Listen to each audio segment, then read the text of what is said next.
My wife ran up a $10,000 lobster bill and handed me the check. She never expected my response. I got a text at 9:47 p.m. that said 5 words, "Dinner ran long." Charging it.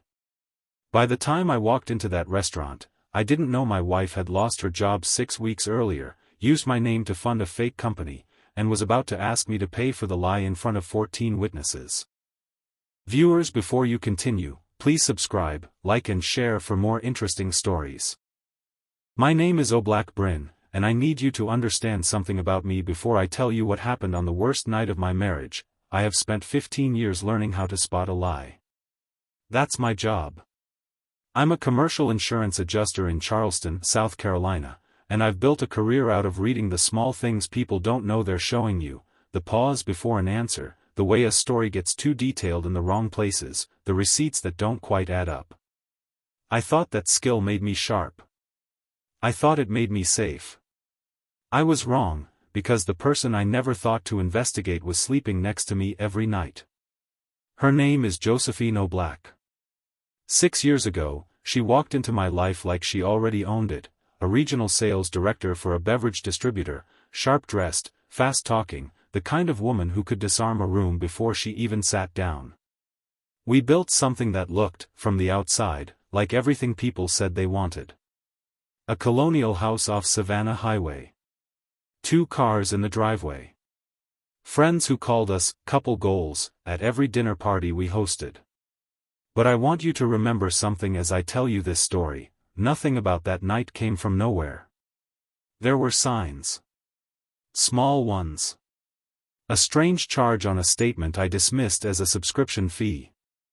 A late-night phone call she took in the bathroom with the fan running. A friend of hers I hadn't seen in years suddenly liking every one of her posts again. I noticed all of it, and I explained all of it away, because that's what you do when you love someone. You build excuses faster than they can build secrets. It was 9:47 p.m. on a Thursday when my phone lit up on my desk, the only light in my dark home office. A text from Josephine.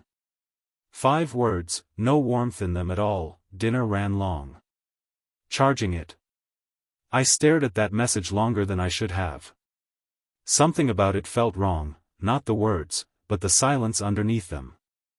I called the restaurant out of habit more than worry, Hall's Chop House downtown, the kind of place we went for anniversaries, not Tuesday dinners.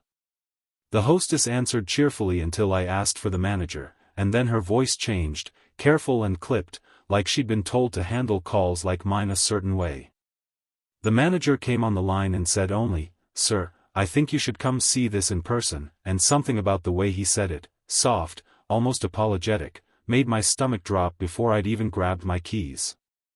I drove faster than I should have through wet streets, past the same restaurants and storefronts I'd passed 100 times, except tonight they looked different, sharper somehow, like my brain was bracing for something it couldn't name yet. I kept thinking about a conversation we'd had 2 months earlier, when Josephine mentioned, almost too casually, that her company was restructuring her department. I'd asked if her job was safe. She'd laughed and said, "Babe, I built half that department. They need me more than I need them." I believed her completely. That's the thing about confidence, it's contagious, and it's also the best disguise a lie can wear. When I pulled into the parking lot, the windows of the restaurant were glowing gold, warm and inviting, completely at odds with the cold feeling spreading through my chest. Through the glass I could see shapes moving, people laughing, glasses raised, a celebration of some kind. I sat in my car for a moment, hand on the door handle, and thought about every fraud case I'd ever worked. They always start the same way: something looks too good, too generous, too celebratory for no clear reason. I should have listened to my own instincts the way I listened to them at work. Instead, I told myself I was overreacting, that there was probably a simple explanation waiting inside. I walked toward the entrance telling myself a story I wanted to believe, while somewhere behind those windows, a much different story was already being written about me, one I hadn't agreed to be part of.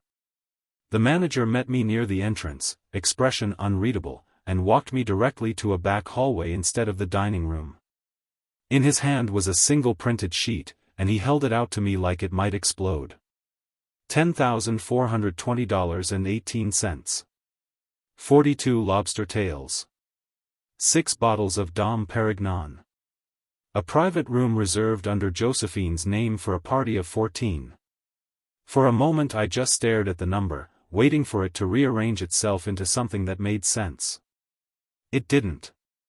He led me to the private room, and through the open door I saw her, Josephine, at the head of a long table, glowing under warm light, mid-laugh, completely unaware I'd arrived. The moment she saw me, her smile didn't falter.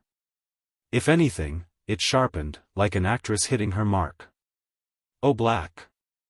Perfect timing," she said, sliding the leather check folder across the table toward me. "Settle this for me, babe." 14 unfamiliar faces turned toward me, waiting, smiling politely, like I was simply late to a party I'd helped plan. I scanned the table and recognized no one. Not one face. In 6 years of marriage, I'd met her co-workers, her college friends, her cousins twice removed, but not these people. What I didn't know yet, what I wouldn't learn until much later, was that this dinner had been 3 weeks in the making. 3 weeks earlier, Josephine had quietly transferred a portion of my late father's life insurance payout, money sitting untouched in our joint account, into a separate account she controlled. This dinner wasn't impulsive. It was a launch event. And I was the unwitting investor about to fund it without even knowing the company's name. I held the check folder in my hand, feeling its weight, sensing that something underneath all this warmth and candlelight was deeply, deliberately wrong. "Let me see something," I said quietly, opening it. Josephine's smile flickered, just barely, like a light bulb catching a surge of current it wasn't built for. I flipped slowly through the itemized bill while Josephine watched me with a stillness I'd never seen on her before, the stillness of someone calculating, not relaxing. My eyes caught on something buried near the bottom, a separate charge, dated 3 weeks earlier, same restaurant, same private room, $6,000. A dinner I had absolutely no memory of, no invitation to, no knowledge of whatsoever. "This isn't your first time here," I said, looking up. The table went quiet in that particular way rooms go quiet when everyone suddenly remembers their guests, not family. Josephine's jaw tightened, and for a flicker of a second, I saw something underneath her composure, not embarrassment, but calculation, like she was recalculating how much of the truth she could still control. I thought back to 3 weeks earlier, the night she'd come home late, hair still perfectly styled, claiming she'd been at a team dinner celebrating a contract renewal. I remembered believing her so easily because the story fit. She was always celebrating something, always closing some deal I didn't fully understand the details of. I never asked for details. I trusted the broad strokes and never questioned the fine print, the same mistake I warned clients about every single day at work. What I didn't know then was that team dinner was actually the night she told this same group of people, investors, former colleagues, people hungry for a new opportunity, that she was leaving her company to start a competing distribution firm. Using contacts she'd built on someone else's payroll. Using contracts she had no legal right to discuss. Using confidence built entirely on borrowed credibility, some of it mine. "Pay the bill, oh Black," she said now, voice low, almost gentle, like she was trying to soothe a man she expected to fold quietly. "We'll talk about all of this at home." I didn't move. I didn't open my wallet. I stood there holding a folder full of secrets disguised as dinner charges, feeling the first real crack form in 6 years of trust. I stepped outside instead of paying, the cold air hitting me like a slap I needed. Rain had started, light at first, and I stood under the restaurant's awning pulling out my phone with hands that weren't entirely steady. I called Theodore, my brother-in-law, who worked in compliance at Josephine's company, a connection I'd never once had to use before tonight. "Theo," I said, trying to sound calmer than I felt, "does Josephine still work there?" The pause on the other end lasted just long enough to answer the question before he said a single word. "Oh Black, she was let go 6 weeks ago. Misappropriation of client entertainment funds." I thought you knew. The rain picked up, soaking through my shoulders as the words landed. 6 weeks. She had gotten dressed every morning, kissed me goodbye, driven off toward a job that no longer existed, and come home every evening with stories about meetings that were never happening. I thought about the new blazer she'd bought 3 weeks ago, the client lunch she'd mentioned almost daily, the calendar invites I'd glimpsed but never opened. I had been living next to a performance so detailed it never once felt like acting. Theodore kept talking, but I barely heard him, something about an internal investigation, about funds that didn't reconcile, about her name coming up in a meeting he wasn't supposed to discuss with me yet. What stayed with me wasn't the specifics.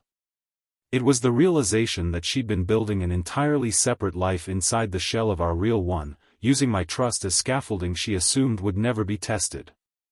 I thought back to a moment months earlier, her staring at her phone at 2 a.m., quickly locking the screen when I stirred awake, mumbling something about a work emergency before sliding back under the covers. I'd accepted it because accepting it was easier than asking the question underneath the question.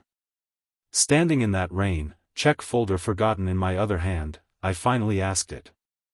I walked back inside, and the warm gold lighting that had felt so inviting an hour earlier now looked staged, theatrical, like a set built to disguise something underneath it.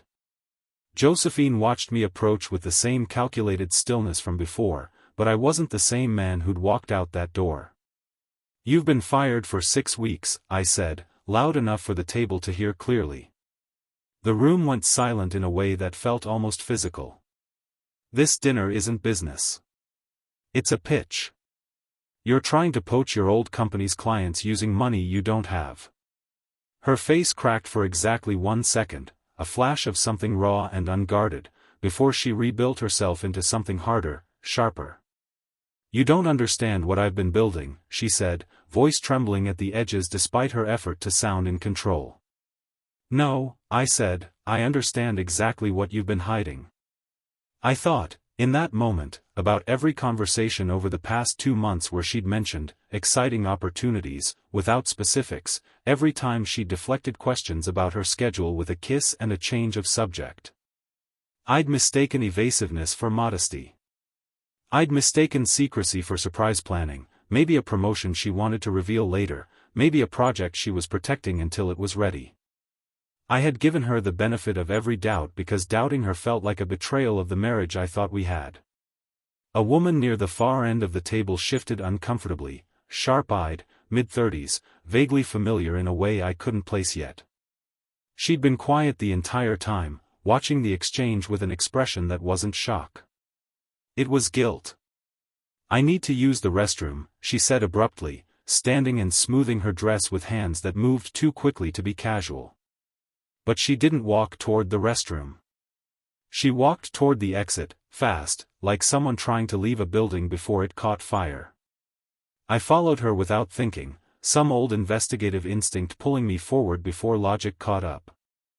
I caught up to her near the restrooms, in a narrow hallway lit just dimly enough to make both of us look like suspects in our own conversation. Up close, I recognized her, Carlene, Josephine's old sorority sister, someone she'd cut off years ago after a falling out I'd only ever heard one side of.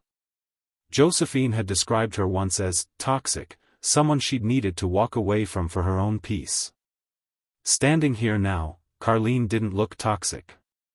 She looked frightened. "She told us you knew," Carlene said, arms crossed, eyes darting toward the dining room behind us. "She told us this whole dinner was approved. That you two were investing together, that this whole venture was something you'd both already agreed on." I felt something cold settle in my chest. Investing in what, exactly? Carlene hesitated, then exhaled like she'd been holding her breath for weeks. "A new distribution company." She said her husband, an insurance adjuster, stable income, good credit, was financing the whole launch quietly while she built the client base. She said you two had been planning it for months. Every word landed like a separate small betrayal. Not just the secrecy. Not just the fraud. The narrative, my name, my credit, my reputation, stitched into a story I'd never agreed to be part of, used as collateral to convince strangers their money was safe.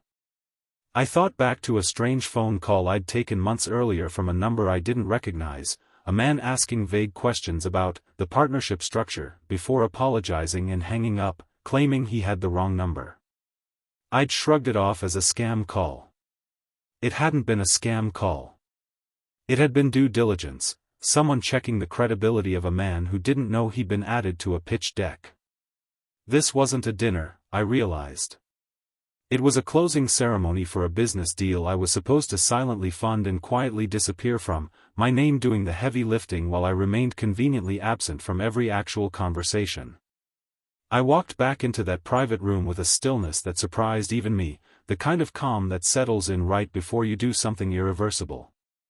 Every eye turned toward me, including Josephine's, her expression caught somewhere between defiance and dawning panic. I picked up the check folder again, but this time I didn't open it to pay. I held it like evidence. "I'm not paying this," I said, my voice steady despite the storm underneath it. "But I do want you to know the truth about what you almost invested in." I laid it out methodically, the way I write a claims report, fact after fact, stripped of emotion, because emotion would have let her redirect the room. The termination 6 weeks earlier. The shell company built on borrowed credibility. My name, my credit, my reputation used in pitch conversations I was never part of and never approved. I thought, even as I spoke, about the early days of our marriage, when Josephine used to say she loved that I noticed details other people missed. I used to think she meant it as a compliment. Standing there, I understood it differently. She'd always known exactly what I was capable of noticing. She'd simply bet that love would make me look the other way. Josephine lunged forward, reaching for the folder, her voice cracking into something pleading. "Oh Black, stop, you don't understand the position you're putting me in." But it was too late. 2 of the guests were already standing, already reaching for coats and purses, exchanging glances that said everything their mouths wouldn't. That's when the restaurant manager reappeared in the doorway, holding a second printed sheet, his expression tighter than before, his eyes flicking briefly toward Josephine before settling on me. "Sir," he said carefully, "there's something else you should see." The room seemed to hold its breath collectively, as if everyone sensed that whatever was on that paper would matter more than anything said so far tonight. The manager handed me the second sheet, his hand trembling slightly, ink still warm from the printer. It wasn't another dinner bill. It was a refund authorization, an attempt to process $4,000 back onto a credit card that technically wasn't fully Josephine's to control. It was mine. I stared at the card number, recognizing the last 4 digits instantly, the ones I checked weekly for work expenses. Months earlier, I remembered, she'd casually mentioned adding herself as an authorized user for emergencies, and I'd agreed without thinking twice, the way you agree to small things in a marriage built on assumed trust. Suddenly, strange charges I'd dismissed for weeks rearranged themselves into a pattern. A $43 charge I'd assumed was a forgotten subscription. A $112 charge I'd chalked up to a grocery run. Small amounts, testing limits, testing whether I noticed, whether I questioned, whether the systems she relied on would hold. Tonight wasn't her first experiment. It was simply her biggest one, a public, witness transaction she could later claim I'd silently approved, because what husband challenges his wife in front of 14 guests? I thought back to the night she'd asked, almost playfully, "What's the most you've ever spent without checking the account first?" I'd laughed and said something about work expenses. I hadn't realized I was answering a question that was actually research. I didn't yell. I didn't cry. I signed the fraud dispute form the manager placed in front of me, my hand steadier than I expected, while Carlene and 2 other guests stood close enough to witness everything without being asked to. Josephine watched in silence, finally understanding that the story she'd built, careful, layered, convincing, had just collapsed in front of the very people she needed to believe it. I left her standing in that private room, surrounded by guests who now understood exactly what kind of dinner they'd really been invited to. I didn't drive her home that night. I didn't answer her calls for 3 days, each one lighting up my phone like a small, persistent ghost of the life we used to have. What followed wasn't loud. There were no thrown dishes, no screaming matches that neighbors would remember. Instead, it was quiet and methodical, a formal fraud report filed with the bank, a separation filing drafted by a lawyer I'd once recommended to a client, a joint account closed before the week was over. I thought often, in those following days, about the early signs I'd explained away one by one, the locked phone screen at 2 a.m., the vague team dinners, the strange call about partnership structures, the small test charges I'd dismissed as nothing. Every fraud case I'd ever worked had taught me the same lesson, and somehow I'd failed to apply it to my own life. The biggest red flags rarely shout. They whisper, repeatedly, until you finally choose to listen. Josephine's shell company never launched. The clients she'd courted that night walked away, not with an investment, but with a story they'd quietly tell for years about the dinner that exposed everything before a single contract was signed. I still live in Charleston. I still spend my days reading people for a living, studying the small inconsistencies that separate truth from performance. But I read receipts differently now, and I read silence differently too. 3 months after that night, I received an unexpected call, Carlene's name lighting up my screen, her voice careful, almost hesitant, asking if we could talk about something she said I deserved to know. I sat with the phone in my hand for a long moment before answering, bracing myself for whatever truth was about to surface next. That conversation, and everything it revealed, is a story for another time. Thanks for watching. Please subscribe, like and share for more interesting stories.